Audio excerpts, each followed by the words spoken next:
Hi, my name is Jamie and welcome to my channel, Gardening It'll Grow on You. Today we're going to talk about 7 indoor plants that are easy to grow.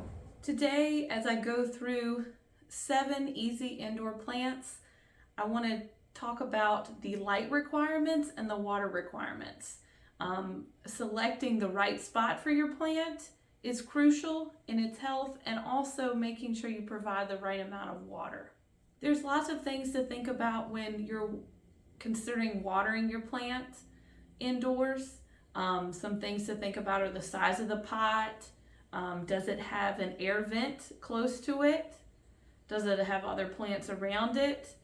And then also we go back to the light. How much light is it getting? Because that will determine how much water. The first plant I'd like to talk about that I think tops the list as easy to grow plants for indoors is aloe. This is used for a lot of different purposes medicinally. People use it on their skin, their hair, but it also is just a really attractive indoor plant to have inside. When you are thinking about growing this, it likes indirect bright light, so it doesn't like sun shining directly on it, but it does like a sunny window, or it can be provided with a sunny artificial light. But be aware that when your plant starts to, you'll see it start to stretch and it won't stay compact. That means that you probably need to give it a little bit more light. The other thing that I notice with a lot of people with aloe that they do is they end up overwatering their aloe. When you water aloe, you really want to make sure that the soil is dried out to the touch before you water again. Feel the soil before you water it. I personally water mine once a week. When I have it outside on my porch, I water a little bit more often than that, but somewhere around once to twice a week is probably ideal for it, but it does not like to sit in damp soil. The next plant I want to talk about is pothos, or devil's ivy, or golden pothos. This plant has many different shades or colors of the leaf, ranging from yellow to silver to green. It is a little bit more tolerant of lower lights. It does like bright indirect light, and you will have more variation with the leaves. When you are watering this plant, it can tolerate a bunch of different amounts of water, from being grown in a vase to being grown in dry soil. But ideally, it likes to almost completely dry out before watering. I personally, with this one, I water it along with the aloe. I water it about once a week. It could probably take a little bit more water. Another plant I'd like to talk about is the ZZ plant.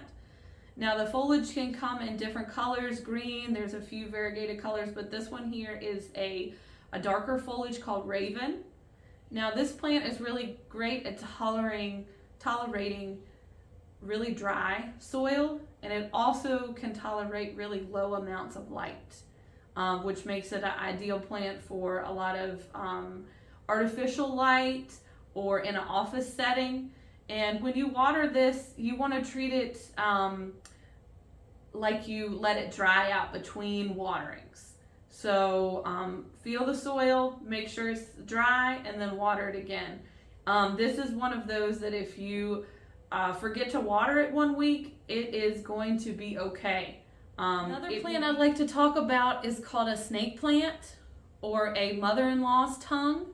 And this plant is super easy to grow. Just like the ZZ plant, it tolerates a lot of different conditions. It can tolerate really dry conditions, and it can tolerate really low amounts of light. This is one of those, it likes to be kept in a small pot, and it'll just keep growing slowly over time for you. One thing that I suggest is, depending on what size pot you want, you can go ahead and get a plant to match that size, because it's not going to be fast growing. It will eventually grow, but if you want kind of an instant impact, then go ahead and select a larger plant for the size area that you want. Next up, we have an African violet. Now these require, up until this point, I've talked about some of the plants that are more for foliage. This plant, as you can see, has a bloom on it. Even though it has a bloom, it still doesn't like direct sunlight. It likes bright light, and it actually prefers maybe an east-facing window or a north-facing window. If you want to put it in a west or a south window, then just be mindful of the amount of light it's getting on it.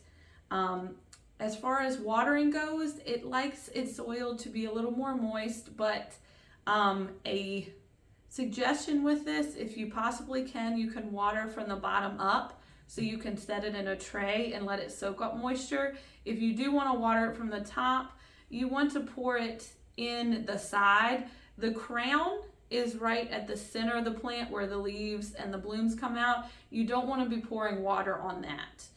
You want to be pouring it on the soil, so just keep that in mind. When you can water from the bottom up, do that, but if you can't, water on the edge. This one, I do water. I don't water from the bottom up. I do water it on the edge, but I am very mindful not to water it on the crown. These blooms have been on here a long time, so if you can get it to bloom, it will continue to show off for quite a bit of time for you. Another indoor plant that I like to grow is an angel wing begonia. Now this one, there are tons of different colors and foliage, basically shapes with this, but all of them have this angel wing leaf shape to them. And these are great to grow indoors. They do require a little bit more light than some of the other plants that I have talked about. They can tolerate probably the most amount of light of the plants that I am showing you. But when you grow this, you want to make sure that you let it dry out between waterings. If you have a begonia that gets too wet, you'll start to see it decline. Also, along with this, it does have, most of them have small flowers on them, but they really are not the selling point of the plant. So keep that in mind, that you're growing it mainly for the beautiful foliage, but you might get a white or a pink bloom, dainty white or pink bloom every now and then with it. But this is another easy plant to grow. If you see that it's in low light and is starting to stretch, maybe give it a little bit more light, because it does like a little bit more light than some of the other plants I've talked about so far. The final 7th plant that I want to talk to you about today that is super easy to grow is a Thanksgiving or a Christmas cactus.